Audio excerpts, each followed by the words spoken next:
and welcome to Americans Learn. My name is Lauren, and today I am going to be watching the messed up origins of the legend of Sleepy Hollow. Ooh. Featuring Whatso Videos. This is a Jon Solo video. I've done one of his before, and like I said, I've been really enjoying my Jon Solo, explorations. I've been watching a lot of him on my own, like some of his longer videos. This is a shorter one. It's only 20 or so minutes long. He's got some that are really, really long. So anyway, I wanted to watch this one because I like the Jon Solo videos. I think it will be really cool to get into Sleepy Hollow. It's still spooky season. And this video I think will still be coming out in spooky season, which means this is where it's being. That's my goal, because I've got a lot of videos to film today. My internet's already decided to be horrible, so fingers crossed I can get through it. But yeah, I've been really enjoying this creator myself, so I'm hoping to just share him with you all. And if there's anything else by him that you want me to go, let's go. So this is the Messed Up Origins of Sleepy Hollow and Disney Explained. So I think we're going to talk about the Disney short. It wasn't that long, right? I feel like I remember watching that one as a kid. And it doesn't have a lot of dialogue, or he doesn't say a lot. It's been a long time since I've seen this particular video, like the Disney movie or the Disney show. So yeah, we're gonna get right into it. I'm really excited. If you want to see more stuff like this, go ahead and let me know in the comments below. Even beyond spooky season, I am never going to have a problem watching spooky stuff. So let's go. Oh my God, that was loud. What is going on, Solo fam? My name is Jon Solo, and today's subject of discussion is not for the faint of heart. In honor of Halloween, the holiday that smells like old rubber and gives children cavities, the holiday where we dress up and celebrate all the things that scare us, here on Messed Up Origins, we're going to celebrate America's first ever ghost story, The Legend of Sleepy Hollow. The short story following the flighty school teacher Ichabod Crane and his confrontation with the Headless Horseman was written and published in 1820 by Washington Irving, and since then, it's become a household name for families across the country. In addition to the popularity of his story, I've already learned something. I had no idea this was the first one that it was the first American ghost story. That's so cool. Which, like many of the tales we talk about, was part of a collection, the Walt Disney Company also did their fair share of spreading the story far and wide with their short film of the same name. At the request of the Solo fam, we're going to explore the dark origins of this already frightening story. Before we get started, make sure you smash that like button with all your heart. Get seasonal. Do that. Pretend it's for a me pumpkin. also. And if you haven't yet, why don't you subscribe and ring that bell while you're at it. By doing so, you can set up alerts to go straight to your phone whenever there's a new messed up origin in your sub box. I just want 1,000 views. I feel like that's what I want. That's my goal, is to get to 1,000 views for this one. Because the only videos that do much better than that, well, the Fat Electrician videos do really well. And the music videos and the comedy videos, the music and comedy videos all do really, really well. But I want some of these videos to do well too. So let's get to 1,000. I'm not even asking for 1,000 likes. I'm asking for 40 likes is fine. 1,000 views though, doable.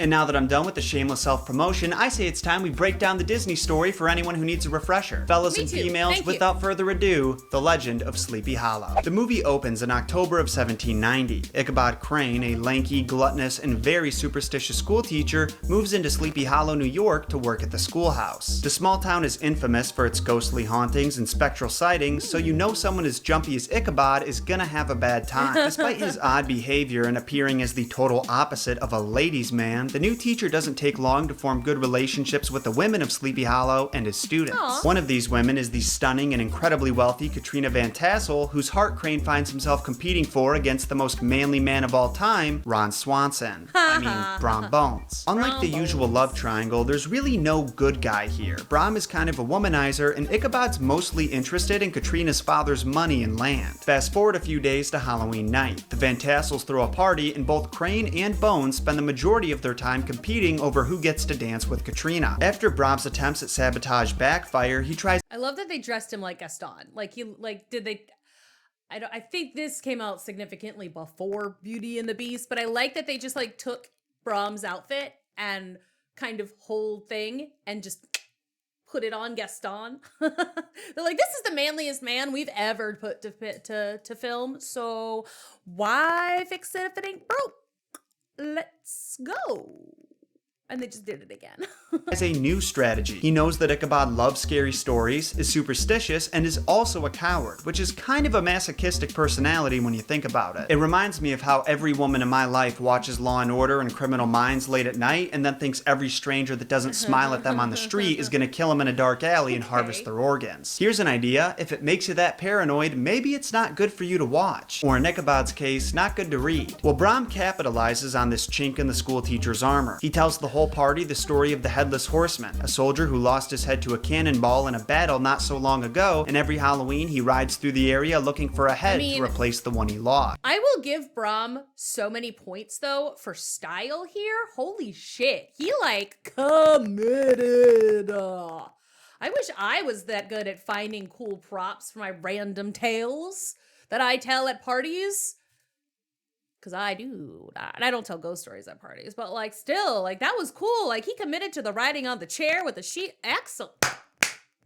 His production value, crazy. After the party ends, Ichabod stays behind to make a move on Katrina, and while we don't know the specifics, he was ultimately rejected and went on his way home with a broken heart. On his journey back home, he finds himself pursued by the terrifying Headless Horseman, who appears to be very real. Crane remembers something that Brom said earlier: if you cross the old bridge over the brook, the horseman will disappear in a flash of fire and brimstone. Only it turns out that's not true. When Ichabod makes it to the other side, he looks behind him to make sure he's safe, and he's met with a flaming pumpkin right to the face. Sometime later, we see Katrina marrying Brom and learn that Crane's disappearance has become a legend in Sleepy Hollow. While most residents presume him dead or spirited away, rumors persist that he simply cut his losses, moved out of the area, and began a new life with a wealthy widow and lived happily ever after. You might not know this, but Disney's adaptation of Irving's story was pretty accurate. They found new ways of showing character traits, like Ichabod being superstitious and Brom Bones being the supreme competitor for... But also, like, Ichabod's superstition or whatever, like, he is one of those people who can read and walk. Some people really can't do it. Like, just inability to kind of do multiple focusings. But, like, I was always that kid who was, like, reading my book as I, like, wandered down the halls of the school. Like, and, you know, I never ran into a single thing. I didn't trip. Which is so funny because I trip over everything, but not when I was reading. If I was reading, I was like in the zone of my book. Like you couldn't talk to me. I wouldn't hear you, but like I could wander, I could walk. I would get to exactly where I needed to go. Never hit anything, never got lost. It was like, I was great. And him like being able to like, nope, that's a ladder. Nope, that's a black cat. Absolutely not. But never losing his place. That's me. Katrina's heart, but when it comes to the story's events, they're pretty similar. The biggest difference is Irving's version gives us quite a bit more detail about what makes Sleepy Hollow so spooky, and it doesn't try to bring any levity to the story or make us laugh. The differences are slight, but they are there, and believe it or not, the Headless Horseman's legacy goes back way farther than just 1820. He has a rich history that can be traced back hundreds of years across multiple countries. With a past that is so complicated, I thought I could use some help breaking it down. So I want you guys to give a warm Solo fam welcome to our first messed up guest, my friend and fellow Disney fanatic, Isaac from Watso Videos. Hello Solo fam, I'm Isaac from Watso Videos, where we discuss fun topics for fun people. I'm all about... Take down the energy, man. Just like half a second. Oh my god. I wasn't prepared for that at all. Oh my god. Sorry, I just really wasn't expecting that energy just now. I was like, not there for it. Like, I'm not in that headspace for, oh my god, hello, what's up? I'm like, oh my god. I can't. Okay. I'm better. I'm back. It's fine. Hi. Spreading the magic of Disney, which is why I'm so excited today to be able to discuss Sleepy Hollow with John. As you said earlier, John, Irving's Legend of Sleepy Hollow was America's first official ghost story, but he wasn't the first to come up with the Headless Horseman concept. In 1798, at the age of 15, he moved from New York City to the village of Tarrytown to escape the city's 10th outbreak of yellow fever. Moving from the big city to a smaller village out in the country was exciting for Irving. He enjoyed the tranquility of the country as well well as the spooky atmosphere that seemed to fall on the town every night. It's in Tarrytown that many historians believe Irving first heard the story of the Headless Horseman, and that his move is what ultimately inspired his novel about Ichabod Crane, the newcomer who arrives in Sleepy Hollow totally oblivious about what madness he was getting himself into. The novel opens by introducing us to the eerie setting its events take place in. The way Irving describes Sleepy Hollow is as much of a character as anyone else in the story. The place still continues under the sway of some witching power that holds a spell over the minds of the descendants of the original settlers. They are given to all kinds of marvelous beliefs, are subject to trances and visions, and frequently hear music and voices in the air. Sounds like we got some ergot poisoning still going on in the town. A little bit, something like that. The whole neighborhood abounds with local tales, haunted spots, and Twilight superstitions. Sounds terrifying, right? At least the real estate is probably pretty cheap. No one knows exactly why Sleepy Hollow is. My friend and I one time decided that, like, if we could live in a murder house, we would. Because it would be a very, very cheap, it could be a very cheap place to live, even in, like, a big city. Like, yes, this one's got 1 million hauntings in it. Excellent, let's go. And then she was real nice about it. And I took a much more sadistic sort of view because I was like, hey, because I don't believe in ghosts really anyway, but like, I was like, and if there is a ghost of a murdered person there, you really don't have anything to worry about because they already got once. Just get them got again. And she was like, oh, I was thinking you can help them move on. And I was like, oh, hadn't considered it. I was just like, they would like, the level of threat to you can't actually be that much because, you know, they already got murdered once. Just do it again and move. I mean, so I guess in a way moving them along, but in a much more violent sort of, I was like, oh my God, am I a terrible person? Probably. Is like this. Some say it was bewitched during the early days of the Dutch settlement, and others claim a Native American chief held his powwows there before the land was discovered by Henry Hudson. The most famous ghost that feels racist. To be like, oh, it's haunted because a Native American chief did a powwow. That's not what. Okay. Anyway, we're not going to get into that, but that feels. We'll leave it at. Sounds racist. Town of Sleepy Hollow was the Headless Horseman, who was said to be a Hessian soldier that had his head knocked off by a cannonball during the Revolutionary War. His body was buried in the graveyard of the local church, and every once in a while the specter can be seen riding his black horse to the scene of the battle in the eternal search for his head. Our story follows Ichabod Crane, the new teacher at the local schoolhouse. He, like every other character in this story, matches his animated counterpart to a T, both in physical appearance and personality. Oh, cool. The book does put emphasis on the fact that he's an excellent school teacher. He was stern, but also caring, and would even walk some of his smaller students home at the end of the day to make sure they got there safely. Well, that, and he was trying to finesse his way into some food and a place to stay. Apparently, as well as a teacher, didn't pay very well, and he was one of those skinny guys who could put down an entire Thanksgiving meal if he needed to. So in exchange for food and lodging, he'd also work on his students' family's farms, and before long, he became a well-known face around the town. Why not? But it wasn't long before he found himself in the I mean, gotta respect the grind, respect that hustle. You know, food's expensive, lodging's expensive. So if like he can be getting paid, getting free food and a place to sleep, and all he's gotta do is walk some ankle biter home at the end of the day, easy peasy. midst of a battle for Katrina Van Tassel's heart. Now, unlike the movie where Crane just stumbles upon Katrina walking down the street and gets lost in her eyes, in the story he's the neighborhood singing master and gives out lessons. Katrina Van Tassel was one of his private clients, and it only took one visit for him to realize that she was the woman for him, because it was on that first visit he saw her massive house and sprawling farmland. This girl was beautiful and had money, and Ichabod couldn't help but fantasize about what those riches could bring him, so he was determined to catch. But we can't forget about Abraham Van Brunt, aka Brom Bones. He was broad-shouldered with short curly black hair and a bluff but not unpleasant countenance, having a mingled air of fun and arrogance. He was famed for great skill in horsemanship, and he was always ready for either a fight or a frolic, but had more mischief and good humor than ill will in his composition. Braun was also trying to steal Katrina's heart, and while she wasn't always the most receptive to his advances, she didn't outright reject him either. It wasn't until Ichabod entered the picture that Bones got really competitive. At first, he wanted to beat up the school teacher, but similar to the movie, he was just too crafty and always got away. Also similar to the movie, Bones played all kinds of pranks on Crane. He taught a stray dog to make the most annoying, whiny howl and would take him near the Van Tassel farm to disrupt Katrina's singing lessons, and on more than one occasion, he even vandalized the schoolhouse. I mean, how could Katrina not be attracted to that? Now, I mean, like, the pranks are funny. The prank is funny. Vandalism, I do draw the line. That's not funny. This kids have to be there, man. Come on. Let the kids vandalize the schoolhouse. They'll do it. You know, give the kid 5 seconds of no one looking and a spare piece of chalk or a stone. They will draw a dick on something. So just, why do you have to do it? You're a grown man.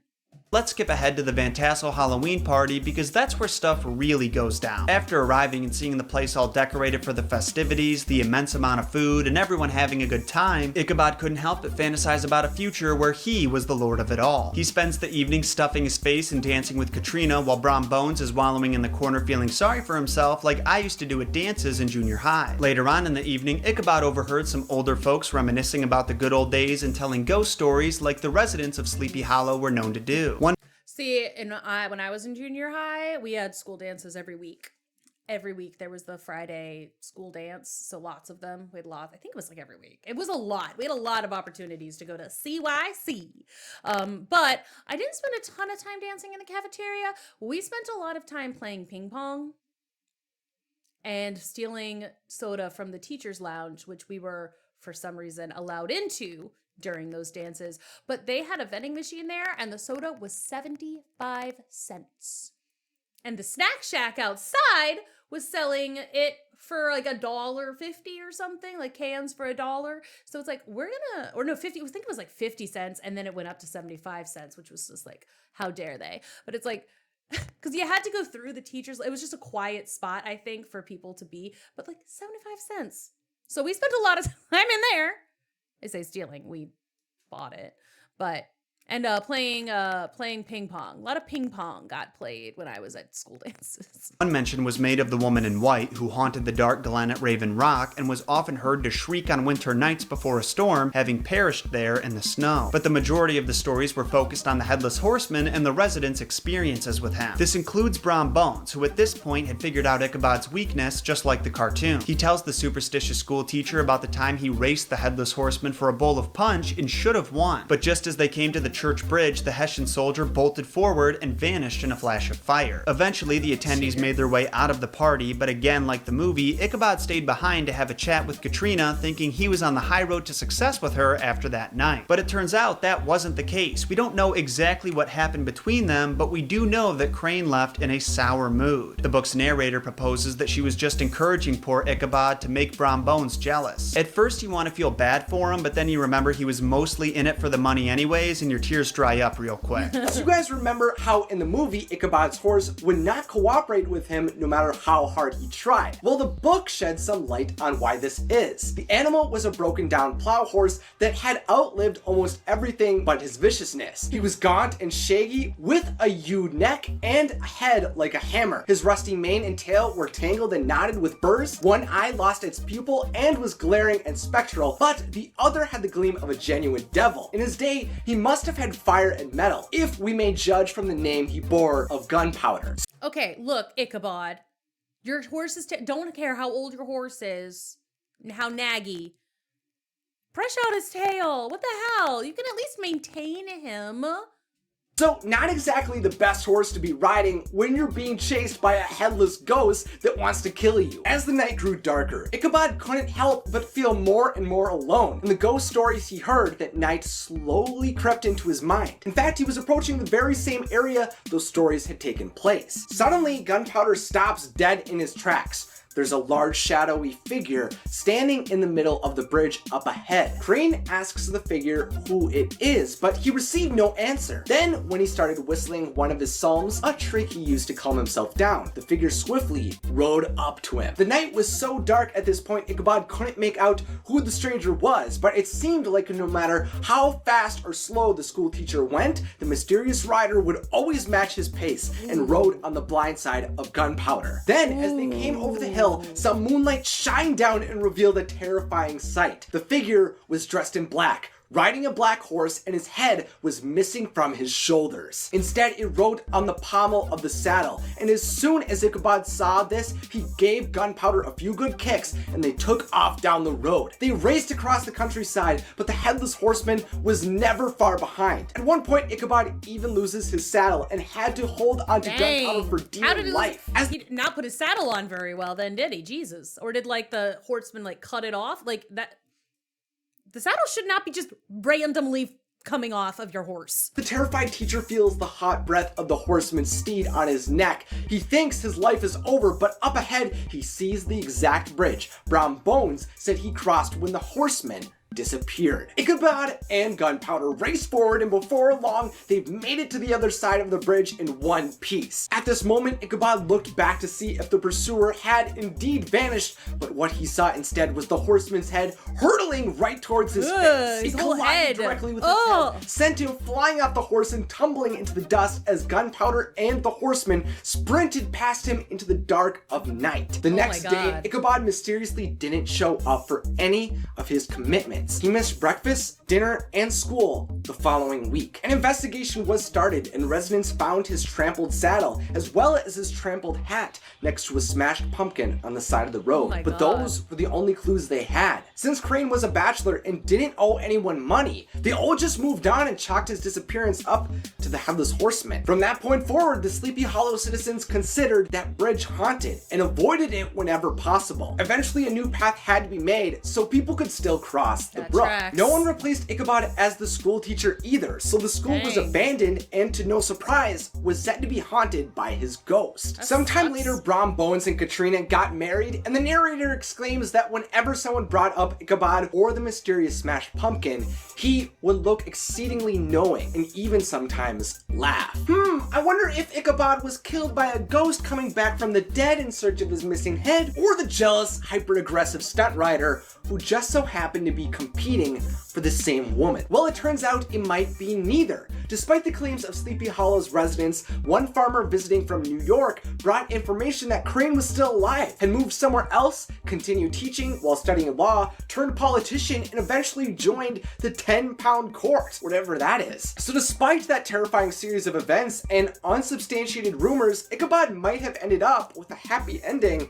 after all. That was a pretty wild story, right? And for once, Disney's adaptation honored it pretty accurately. But as Isaac said, Washington Irving was inspired by the ghost stories he heard as a child, so where did those come from? Well, like most of the stories we cover here, the Headless Horseman can be traced back across multiple countries, including Ireland, Scotland, Germany, and Scandinavia. For example... Sorry, I'm playing with my little bracelet, and it's got like a really sharp little point.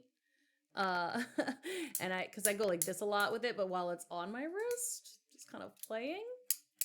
And I snapped my wrist in it and it hurt, sorry. In Ireland and Scotland, he's referred to as the Doulahan, and similar to Irving's version, he also rides at night and wears black. But unlike Irving's horseman, this one isn't looking for his head. He keeps it on the pommel of his saddle, and it actually glows so he can use it as a lantern. Disgusting and practical. He'd only come out at night to avoid being seen, but if you did happen to catch a glance, he would throw a bucket of blood right in your face. The Doulahan is said to be the Celtic equivalent of death, in that his presence equates to the death of an individual, and he's also what's called a solitary fairy. Unlike the fairies we're accustomed to hearing about, like Tinkerbell and the Sleeping Beauty trio, solitary fairies, like leprechauns and banshees, prefer to remain hidden and are characterized by an unpleasant disposition. In addition, well, it's like, you know what? I feel like I didn't know that about leprechauns, but like with the Sleepy Hollow guy, with banshees, it's like they get a bad rap, you know? Like, I wouldn't necessarily, you know, want to be around people who only freak out whenever they see me. Like, that would suck.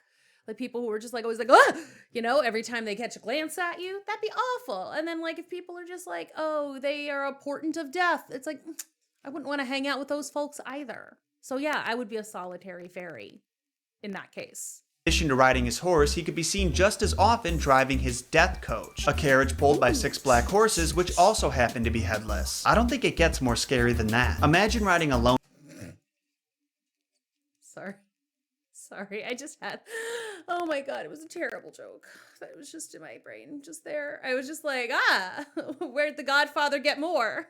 It's like, that guy's horse from the Godfather found some employment after all. Love that for him. Sorry, it was not good. It wasn't even a good joke. It was just like, it's fine.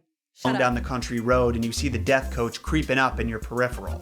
Terrifying. Funnily enough, not every Headless Horseman has as bad of intentions as the last few, though it's hard to imagine a Headless Horseman with good intentions. Another Irishman named Thomas Crofton Croker wrote a short story about the Horseman and a character named Charlie Chillane, who seems like a nice guy. When Charlie is riding across the countryside on a rainy night, he comes across the ghostly figure, but instead of a dark horse, this time it's a white one. Charlie is scared, but tries to be polite to the ghost, who decided to quietly ride by his side. At first, this doesn't go so well. Decision. Charlie compliments the horseman's ride, and he responds, "You may say that with your own ugly mouth." This is ironically coming from the guy whose head is literally rotting under his arm.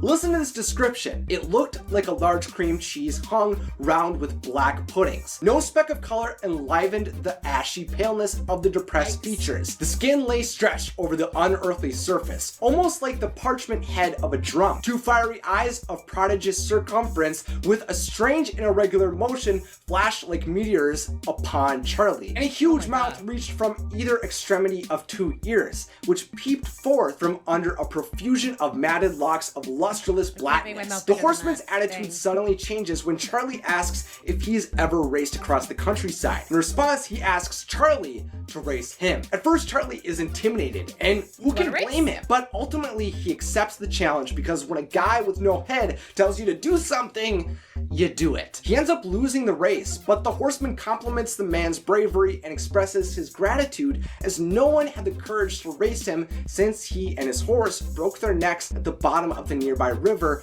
100 years before. In the end, he tells Charlie that as long as he remains brave, he'll be there to help him when he needs it. So as you can see, his little personal headless horseman, demon guy. I love that for Charlie. It's like, imagine that though. It's like you're Charlie, some muggers co-op, and you're like, hey, I know you are, but what am I? It's like, what are you on what army? This one, and then the headless horseman just attacks the brigands or whatever. It's like, what now, baby? It's like, I would remain brave forever too if I knew that I had like a headless horseman who was just gonna show up anytime I needed his assistance. It's like, got you, babe.